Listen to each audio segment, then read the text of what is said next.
Bab 274. Beternak kuda perang. Semua rencana awal telah berhasil dijalankan dengan lancar. Lin Hai melihat 5 ekor kuda jantan yang gagah. Dia sangat puas, demi keselamatan sang putri. Bangsa Turkestan tidak berani melakukan sesuatu pada 5 kuda ini. Harus kuakui, Liu Bin memang punya pandangan yang bagus. 5 ekor kuda jantan yang dipilihnya semuanya luar biasa.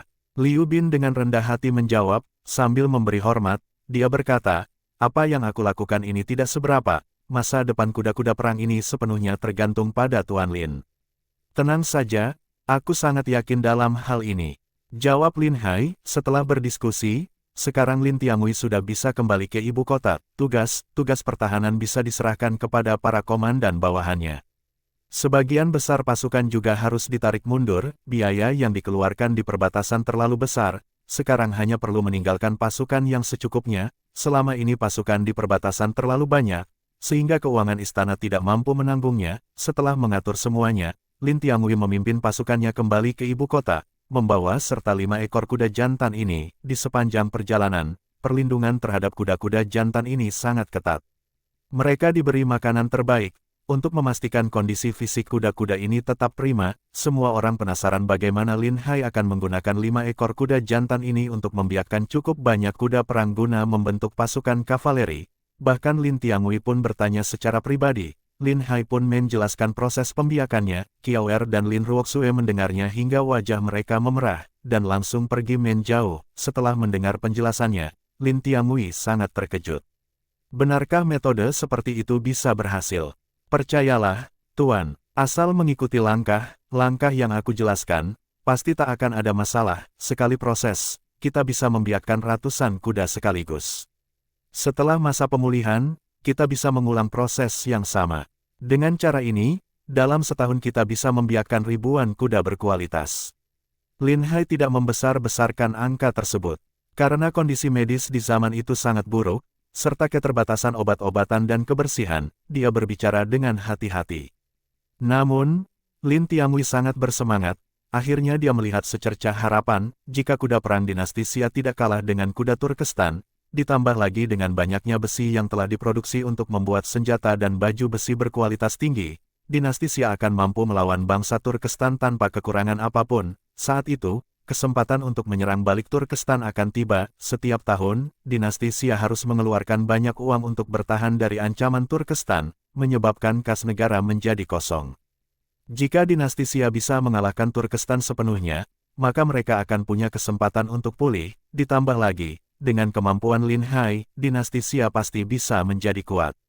Bagus sekali, dengan kamu di sini, aku bisa pensiun lebih awal. Di usia yang sudah setua ini, memimpin pasukan terasa sangat berat baik secara mental maupun fisik. Kata Lin Tianhui dengan bersemangat. Haha, Tuan tak boleh berpikir untuk menikmati hidup terlalu cepat. Pengalaman Tuan sangat berharga. Meskipun aku telah merekomendasikan beberapa orang untuk bekerja di militer, mereka masih kurang berpengalaman, mereka masih butuh banyak bimbingan dari Anda. Itu masalah kecil. Asal mereka mau belajar, aku akan mengajarkan semuanya tanpa menyisakan apapun. Jawab Lin Tianhui dengan cepat. Lin Hai tiba-tiba mendapat sebuah ide. Aku punya usul. Kita bisa memilih orang-orang yang berbakat dalam memimpin pasukan dan mendirikan akademi militer. Nanti Tuan dan para komandan berpengalaman mengajar mereka langsung cara memimpin pasukan. Dengan cara ini, kita bisa melatih banyak komandan berbakat, dan dinasti Xia tak akan kekurangan prajurit yang hebat lagi. Lin Hai mengusulkan, benarkah itu bisa dilakukan? Sepanjang sejarah, belum pernah ada metode pengajaran seperti itu. Seni perang biasanya dipelajari melalui membaca buku atau berguru. Apakah mungkin membuka akademi untuk melatih jenderal? Lin Tianhui sangat terkejut. Mengapa tidak? Jika kita tidak mencoba, kita tak akan tahu hasilnya. Banyak orang bisa belajar seni perang, lalu setiap hari mempraktikkan strategi perang.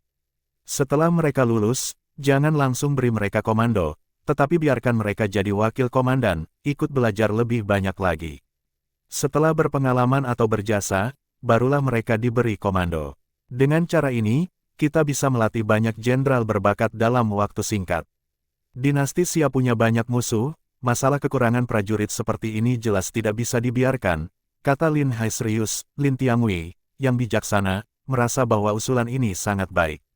Dia mengangguk sambil mengelus janggutnya, "Kamu benar, begitu kita sampai di ibu kota, aku akan segera mengusulkan ini kepada Ibu Suri, kita bisa mulai dengan 10 murid sebagai percobaan awal. Aku yakin dengan kemampuan Anda, Tuan akan bisa melatih banyak jenderal berbakat. Aku sangat yakin dengan hal ini."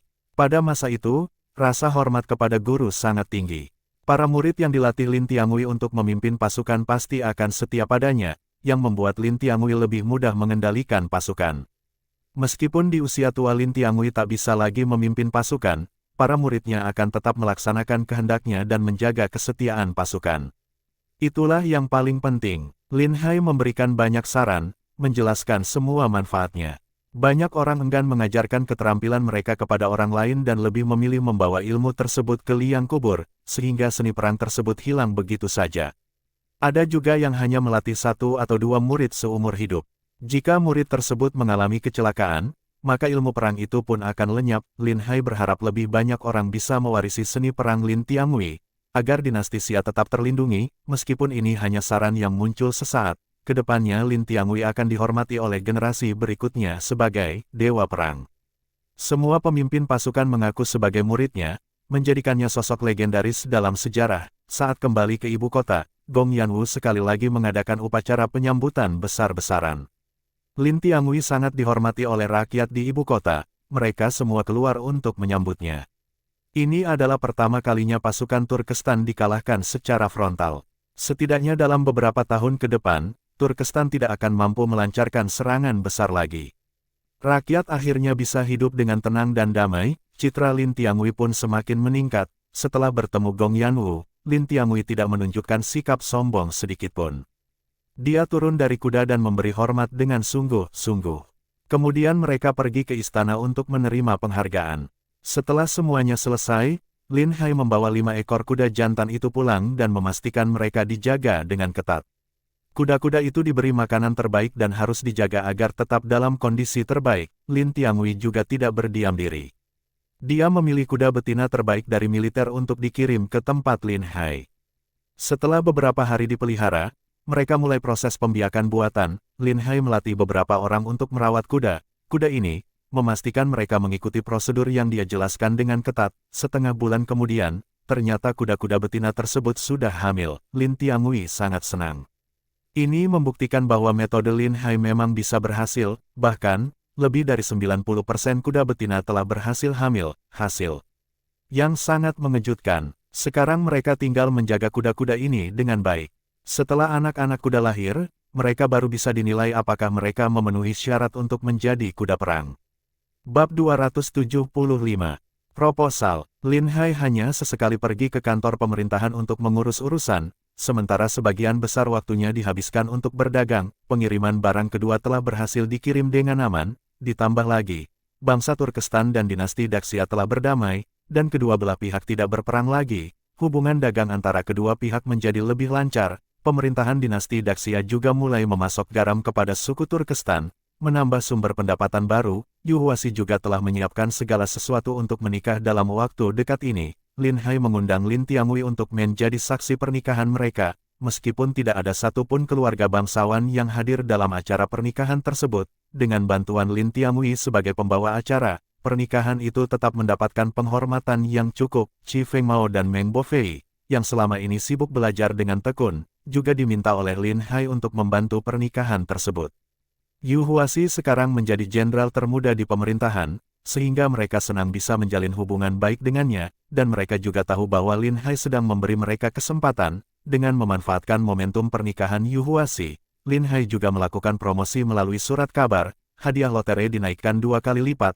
Hal itu langsung memicu kehebohan di ibu kota, membuat banyak orang berebut membeli tiket lotre. Penjualan tiket lotre harian meningkat berkali-kali lipat, membuat Lin Hai meraup keuntungan besar. Pernikahan Yu Huasi diadakan dengan sangat meriah. Meskipun tidak ada satupun keluarga bangsawan yang hadir, mereka semua berharap bisa memaksa Yu Huasi tunduk dan kembali ke keluarganya. Karena itu, mereka sengaja menghindari semua yang berkaitan dengannya. Namun, status Yu Huasi sekarang sudah berbeda dari sebelumnya, dan ia memiliki banyak teman baik. Banyak tamu yang datang menghadiri pernikahannya. Lin Ruoxue sangat iri melihat kedua orang itu akhirnya bisa bersama. Lin Hai menggenggam tangannya dan berkata, kamu tak perlu iri lagi, setelah pernikahan saudara Yu, aku akan segera melamar. Meskipun Lin Ruoxue sangat berharap bisa menikah dengan Lin Hai, ketika momen itu tiba, ia malah merasa gugup. Apakah ini benar-benar bisa berhasil? Aku khawatir ayah tidak akan menyetujuinya dengan mudah.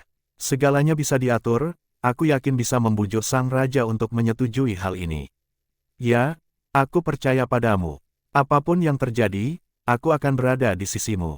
Setelah pernikahan Yu Huasi selesai, keesokan harinya, Lin Hai pergi ke kediaman sang raja. Dia membawa satu guci anggur yang bagus. Lin Tiangui sedang sibuk menyiapkan buku pengajaran taktik perang. Ia ingin mencatat semua ilmu yang ia pelajari selama hidupnya. Saat mendengar bahwa Lin Hai berkunjung, ia segera memintanya untuk masuk. Mengapa kamu punya waktu untuk menemui raja hari ini? Tanya Lin Tiangui dengan ramah. Aku baru saja meracik beberapa guci anggur-anggur, rasanya sangat enak, tentu saja yang mulia harus mencobanya.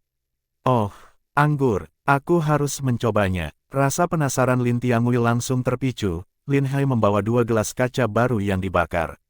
Minum anggur dari mangkuk tidak cocok, harus menggunakan gelas kaca seperti ini. Lin Tiangui terkejut melihat gelas kaca yang bening. Apakah gelas ini mahal? Hehe, bisa dibilang cukup mahal. Tapi ini aku buat khusus, jadi sebenarnya biaya produksinya tidak terlalu tinggi. Menurut Yang Mulia, kira-kira berapa harga gelas kaca seperti ini? Lin Hai tersenyum dan bertanya, selama ini ia telah mencoba berbagai cara untuk membuat kaca, hanya saja hasilnya masih banyak mengandung kotoran. Setelah berkali-kali melakukan pemurnian, akhirnya ia berhasil membuat kaca yang bening. Lin Hai berencana membuat barang-barang mewah dari kaca, yang akan menjadi peluang bisnis baru. Lin Tiangui mengambil salah satu gelas itu dan memeriksanya dengan cermat. Sangat bening, seperti permata, tetapi bukan kristal. Jika dijual di pasaran, mungkin harganya bisa mencapai beberapa ratus tael perak. Orang kaya biasanya rela membayar lebih untuk barang yang langka, kata Lin Tiangui. Harga yang raja berikan cukup tinggi. Jika benar bisa dijual dengan harga setinggi itu, ini akan menjadi bisnis yang sangat menguntungkan. Biaya produksi satu gelas kaca ini kurang dari 1 tak perak. Apakah Yang Mulia percaya? Lin Tiangui semakin terkejut. Biayanya semurah itu. Ini benar-benar bisnis yang bagus. Namun, teknik pembuatan kaca masih belum sepenuhnya matang. Produksi massal mungkin akan memakan waktu yang lama. Yang Mulia cicipi dulu rasa anggurnya. Lin Hai membuka guci anggur dan menuangkannya. Lin Tiangui mencicipi seteguk. Bagus, anggur ini punya rasa yang unik. Meskipun tidak sekuat anggur putih, tetapi rasanya tetap mendalam. Jika Yang Mulia suka, nanti aku akan mengirim lebih banyak lagi, dan tahun depan saat anggur dipanen, aku akan membuat lebih banyak lagi. Derajat-derajat aku setuju, hanya kamu yang bisa membuat anggur ini pasti akan laku dengan harga tinggi. Bagaimana kamu bisa tahu begitu banyak hal? Sepertinya tidak ada yang tidak bisa kamu lakukan. Lin Tiangui sangat penasaran, seseorang mungkin bisa sangat hebat, tapi tidak mungkin bisa menguasai segala hal, apalagi dengan sangat ahli. Terlebih lagi, banyak hal yang diciptakan Lin Hai sebelumnya tidak pernah didengarnya, baik lotere maupun anggur ini, semua itu adalah hal baru baginya. Hal ini sulit dijelaskan dengan beberapa kata. Aku memang suka belajar hal baru, kata Lin Hai, yang tak ingin menjelaskan lebih lanjut. Melihat Lin Hai enggan mengatakan yang sebenarnya, Lin Tiangui tidak terus mendesak. Setiap orang memiliki rahasianya masing-masing. Terlebih lagi, apa yang dilakukan Lin Hai bisa membuat seseorang menjadi sangat kaya. Lin Tiangui merasa tidak perlu mencari tahu rahasia orang lain. Hari ini aku datang untuk meminta 1 hal dari Yang Mulia. Lin Hai meletakkan gelasnya dan berkata dengan serius. Oh, hal apa itu? Katakan saja, selama aku bisa melakukannya, aku pasti akan membantu. Lin Tiangui sangat penasaran, apa yang Lin Hai butuhkan darinya.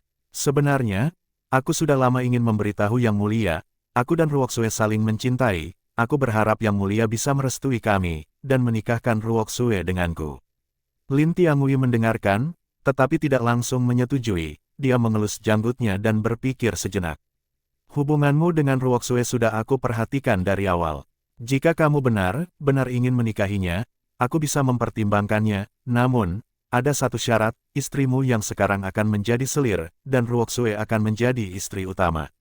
Lin Tiangui selalu mengagumi Lin Hai, jika bisa menjadikannya menantu, Tentu dia sangat senang, satu-satunya masalah adalah Lin Hai sudah menikah, dan putrinya tidak mungkin menjadi selir. Lin Hai berkata dengan tegas, Kiaoer adalah istri sahku, aku tidak bisa menjadikannya selir, namun, Yang Mulia jangan khawatir, setelah Ruoxue menikah, dia juga akan menjadi istri sah. Mereka berdua bisa menjadi istri utama.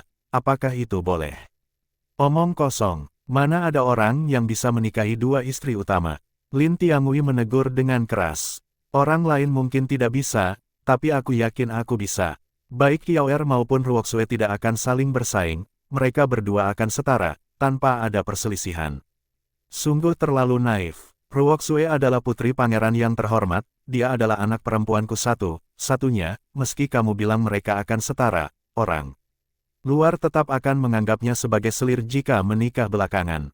Kecuali jika istrimu yang sekarang menjadi selir terlebih dahulu, barulah Ruoxue bisa menikah denganmu.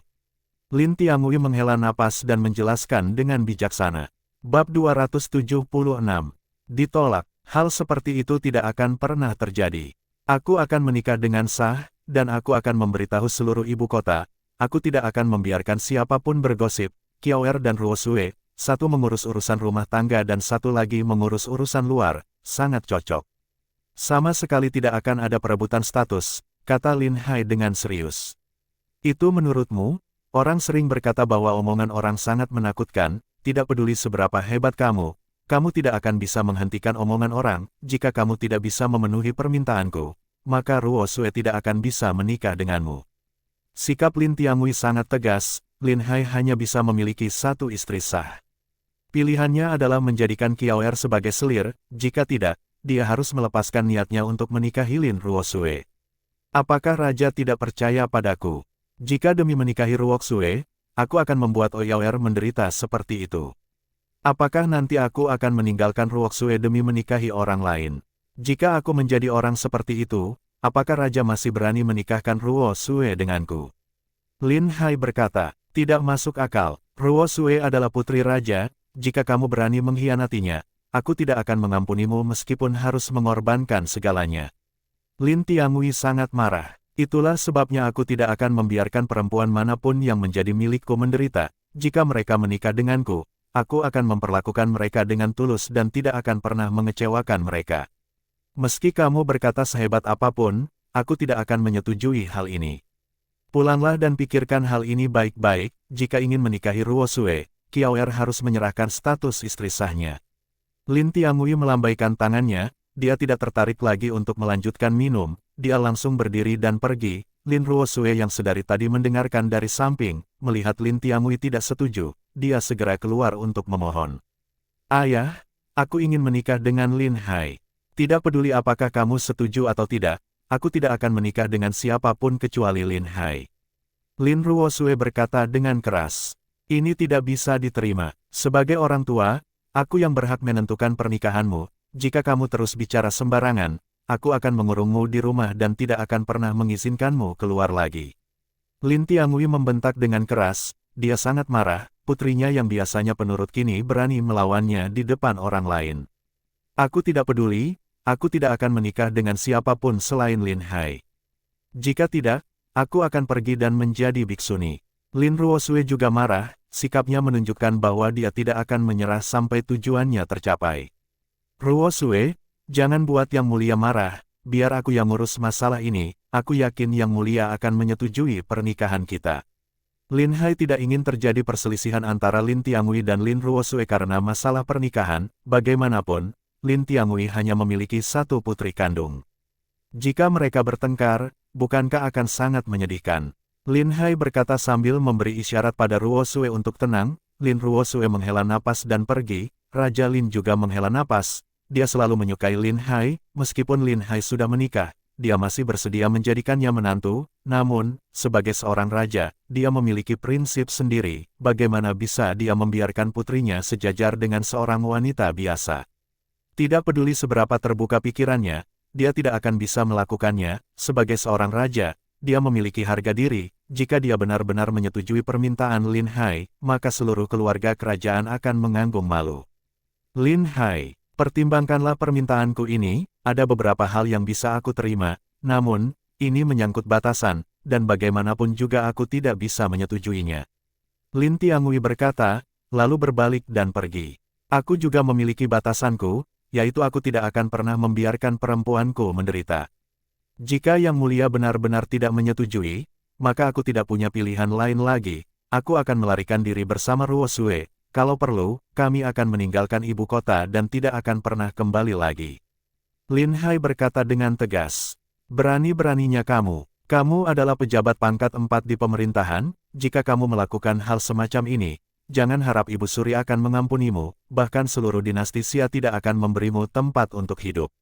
Tidak masalah, jika dinasti Xia tidak bisa menerimaku, maka aku akan pergi ke negara lain, aku tidak percaya aku tidak bisa hidup dengan kemampuanku.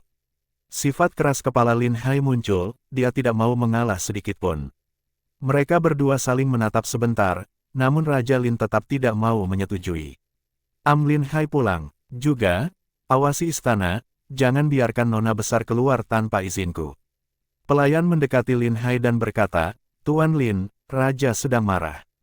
Sebaiknya Anda pulang dulu. Lin Hai tahu bahwa tujuannya tidak akan tercapai hari ini, dia akan kembali dan mencari cara lain. Lin Ruosue kembali ke kamarnya. Dia tinggal di kamar di lantai 2, dari kejauhan dia melihat Lin Hai meninggalkan rumahnya, dia menghela napas panjang, ternyata masalah ini tidak semudah yang dia bayangkan. Lin Hai, jangan menyerah. Jika ayah benar-benar tidak menyetujui pernikahan kita, aku akan pergi bersamamu. Lin Ruosue juga sudah mengambil keputusan, jika semuanya tidak berjalan dengan baik, mereka akan menikah secara diam-diam dan kabur. Setelah memiliki anak, mereka akan kembali, saat itu, meskipun Lin Tiangui tidak setuju, dia tidak akan punya pilihan lagi. Lin Hai berjalan di jalanan, memikirkan cara untuk meyakinkan Lin Tiangui. Tiba-tiba dia mendengar suara yang dikenalnya. Apa yang sedang kamu lakukan, berjalan sendirian seperti orang bodoh? Lin Hai mengangkat kepalanya dan melihat Putri Chenxi di kereta kuda, dia sama sekali tidak menyadarinya. Putri Chenxi, kamu mau kemana? Aku baru saja mampir ke kantor surat kabar, dan sekarang tidak ada kerjaan. Aku akan menemui Ruosue, bukankah hari ini kamu seharusnya melamar di rumah raja?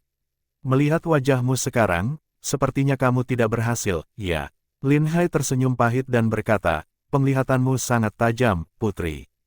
Kamu langsung bisa menebaknya. Siapapun yang tahu apa yang kamu lakukan hari ini bisa langsung melihatnya, selain itu, apalagi yang bisa membuatmu begitu murung. Ayo, kita cari tempat untuk duduk, aku akan mencoba mencarikan solusi.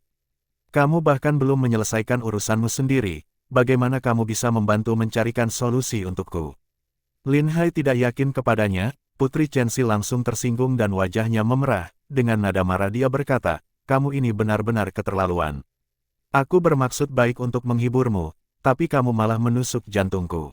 Lin Hai baru sadar bahwa perkataannya telah menyakiti Putri Chenxi, dia langsung meminta maaf, maaf, aku tidak bermaksud begitu. Tidak apa-apa, apapun maksudmu. Toh, aku memang sudah jadi orang yang tidak akan menikah, ayo, kebetulan suasana hatiku sedang tidak baik juga, kita cari tempat untuk minum. Baiklah, mereka sampai di sebuah kedai minuman, kedai ini milik keluarga pemburu, selain menjual minuman keras, mereka juga menjual daging panggang, mereka memesan beberapa makanan ringan, dan mulai dengan segelas minuman, Putri Chenxi bertanya, bagaimana Raja merespons ketika kamu melamar? Apakah dia langsung menolak, atau dia mengajukan syarat yang sulit dipenuhi? Raja tidak sepenuhnya menolak, tapi untuk menikahi Ruosue, dia harus menjadi istri sah, dan Qiaoer harus menjadi selir. Menurutmu, apakah aku bisa menerima hal seperti itu? Pada akhirnya, kami hanya bisa berpisah dengan tidak baik. Lin Hai menghela napas panjang.